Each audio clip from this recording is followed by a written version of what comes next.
of the Force Unleashed experience on the next generation consoles really is digital molecular matter and Euphoria biomechanical AI and the Havoc physics systems, but we really have focused a lot of effort on ensuring that you get the same great Force Unleashed experience no matter what platform you play the game on. So the PS2, PSP, and Wii versions are being built by a company called Chrome Studios out of Australia. One of the things we strive for at Chrome in developing Force Unleashed is making sure that no matter what platform you're on, whether it's the PS2 or the Wii or the PSP, that you're just totally feeling empowered. The experience that you get will just be phenomenal across every SKU. When we first started working on Star Wars The Force Unleashed, we knew we wanted to put it on as many platforms as possible. But we also made the decision to ensure that each platform was going to be unique and different in its own right.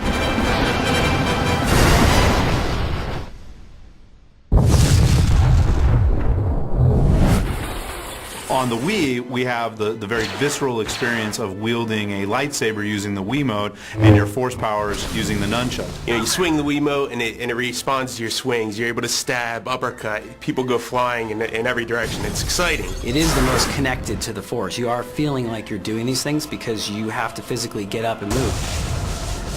I mean, there's just combination after combination using the Wiimotes that actually just take it to another level. So it was both designed to be simplistic but also very, very deep the more you went into the game.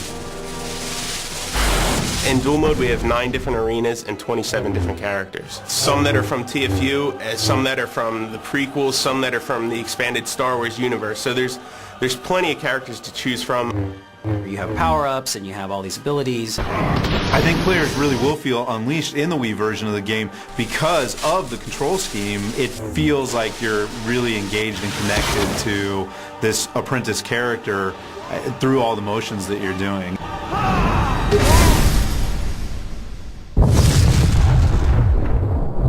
So the great thing about working with Chrome has been giving them an opportunity to develop some unique content. So there's locations, there's characters, there's places on those platforms you're not going to see anywhere else.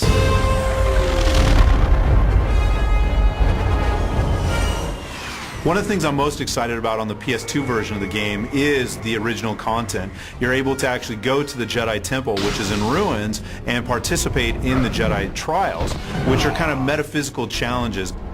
You will need all of your skill to survive. So the apprentice will go there and will confront spirits of long-dead Jedi, and I think Chrome has done an absolutely amazing job designing some very cool Sith enemies that you can actually fight. 1,000 Jedi died cursing Darth Decimus.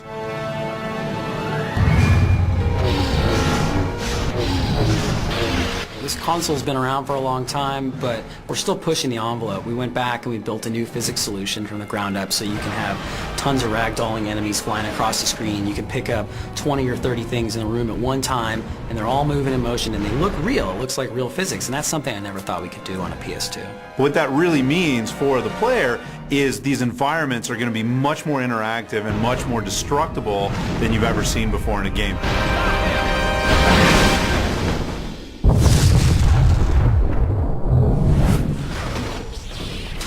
Early on, we knew we wanted to do a PSP version of the game, but we wanted a mode that players could just kind of pick up and play that really would harken back to all of the films and give, the PSP owner something special and unique and new. So we came up with this idea of historical missions.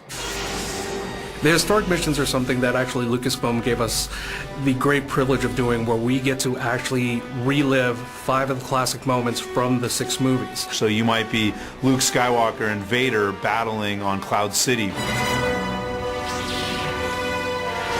But rather than just having the powers that we saw in the film, you actually have all these unleashed powers. You have repulse, you have lightning, you have a really supercharged force push.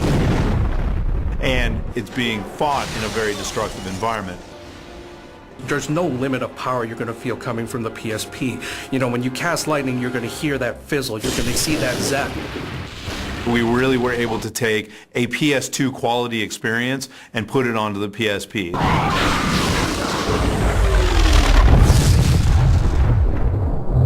And the DS version is being developed by a company called N-Space.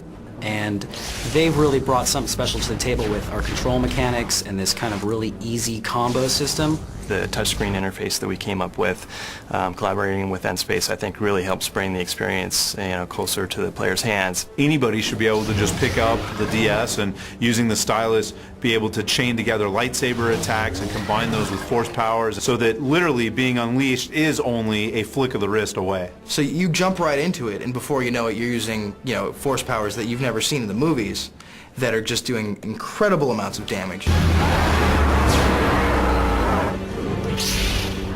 We have a couple different multiplayer modes, more of a standard deathmatch on the DS. We also have more of a duel-based multiplayer mode where it's sort of there's a back and forth and a sway meter, and whoever gains the advantage kind of unleashes themselves, and it's really a lot of stuff in one small package. I think everyone's going to be really happy with what they see no matter what platform they play, because we really have delivered on kicking ass with the Force and immersing people in these great locations and this really awesome story and doing it in a fun way that they can really get into.